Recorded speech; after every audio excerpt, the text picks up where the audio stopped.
আসসালামু আলাইকুম everyone, welcome back to my another videos. কেমন আছেন আপনারা সবাই? আজকে নিয়ে আসলাম উস্তা প্রেমীদের জন্য একটা দারুণ মজার রেসিপি।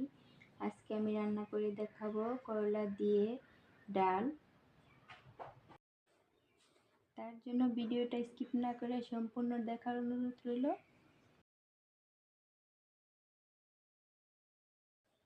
করলার ডাল রান্না করার জন্য এখানে আমি 5টা করলা ভালোভাবে ধুয়ে কেটে পরিষ্কার করে নিয়েছি।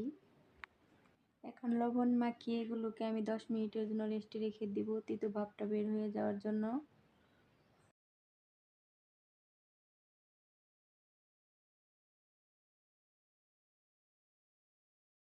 এখানে আমি 1 কাপ ডাল ভালোভাবে ধুয়ে পরিষ্কার করে নিয়েছি। এখানে আমি কাঁচামরিচ পেঁয়াজ মিহি করে কেটে নিয়েছি। এখানে একটা টমেটো আমি ছোট ছোট স্লাইস করে কেটে নিয়েছি। আর এখানে 1 চা চামচ আদা ও 1 চা চামচ রসুন বাটা নিয়েছি। আর এখানে ফোড়নের জন্য নিয়েছি 2টো শুকনো মরিচ, 2টো এলাচ, 2 দারচিনি আর একটা তেজপাতা আমি মাঝখান দিয়ে কেটে নিয়েছি। দেখেন এখানে মরিচ, জিরা, ধনিয়া, স্বাদমতো লবণ আর অল্প পরিমাণে হলুদের গুঁড়া নিয়েছি। এখানে আমি প্যানেতে পরিমাণ মতো তেল দিয়ে ফোড়নের মশলাগুলো দিয়ে দিব আর সাথে কাঁচামরিচ পেস্ট কুচি দিয়ে ভেজে নেব।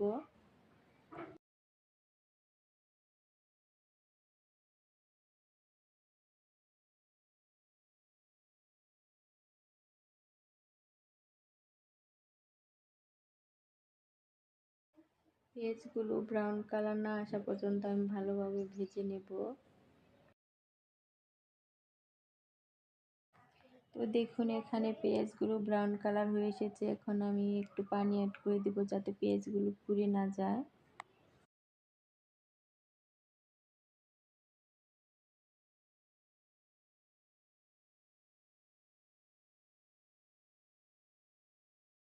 পানি অ্যাড করে দেওয়ার পর এখানে আমি আদা ও রসুন বাটা দিয়ে ভালোভাবে মিশিয়ে নেব।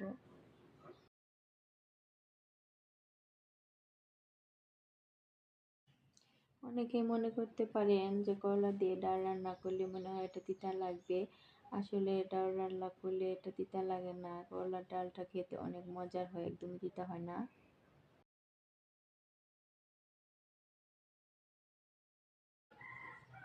আদা রসুনগুলো ভালোভাবে ভেজে নেওয়ার পর এখন আমি আগে থেকে রেডি করে রাখা সেই গুঁড়া মশলাগুলো এখানে অ্যাড করে দিব।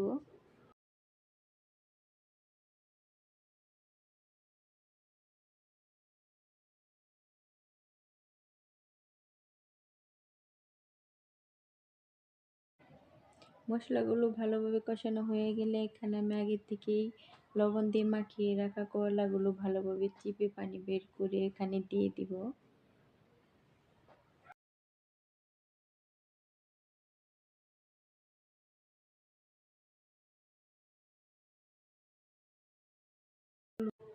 করলাগুলো দেওয়ার পর আমি এখানে ভালোভাবে মশলার সাথে মিশিয়ে ঢেকে কষাতে দিব।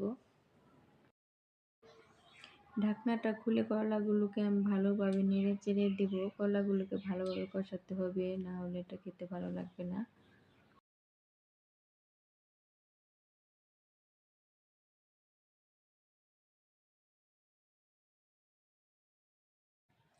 করলাগুলোকে সুন্দরভাবে কষানো হয়ে গেলে আমি এখানে সেই ডালগুলোকে অ্যাড করে দেব।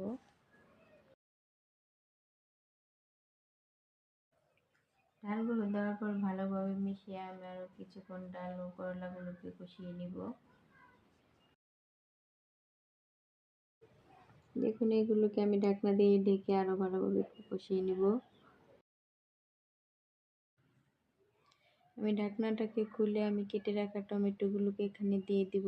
যারা টমেটো খেতে পছন্দ করে না তারা এটা স্কিপ করতে পারেন।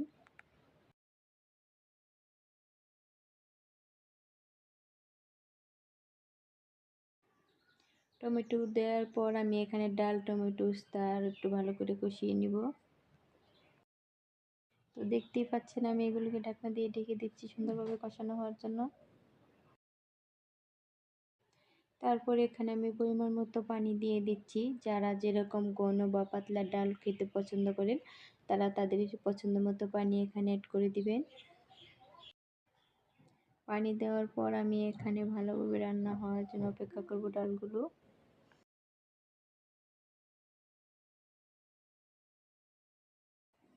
যারা করলা খেতে পছন্দ করেন তাদের বেলায় তো কোনো কথাই নেই, আর যারা করলা খেতে পছন্দ করেন না তারা ওইভাবে রান্না করলে করলাটা খেতে পারবেন। সো আপনারা অবশ্যই বাসায় ট্রাই করবেন। ডালগুলো প্রায় হয়ে এসেছে, আমি এ পর্যায়ে লবণটাকে চেক করে নেব। আমার লবণটা কম হয়েছিল, আমি দিয়ে নিয়েছি।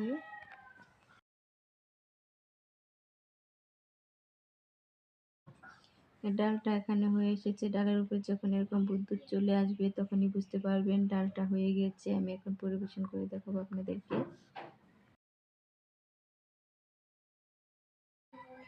ফাইনালি রেডি হয়ে গেল আমাদের করলার ডালটা। দেখতেই পাচ্ছেন অনেক সুন্দর হয়েছে। আপনারা অবশ্যই এটা বাসায় ট্রাই করবেন। এটা অসম্ভব মজার হয় খেতে। সবাই অনেক অনেক ভালো থাকবেন। আল্লাহ হাফেজ।